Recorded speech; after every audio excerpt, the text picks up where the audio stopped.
Andito ako sa National Bookstore and ngayon pa lang ako bibili ng mga school supplies na gamit ni Fia sa school.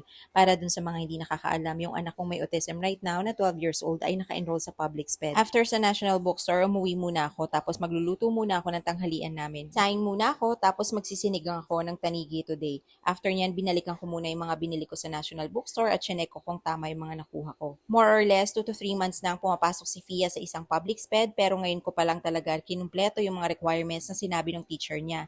Hindi kasi talaga ako sigurado kung magtatagal si Fia doon or kung kaya siyang i-handle ng teacher niya. Pero sa 2 to 3 months na pagpasok ni Fia sa public sped, so far wala pa naman akong nakikitang problema. Pero ang nakikita ko, kulang na kulang yung tulong ng gobyerno sa isang public sped. Sana alagaan yung school, sana alagaan yung teacher, sana ma-provide kahit papaano yung mga educational toys na kailangan ng mga anak natin.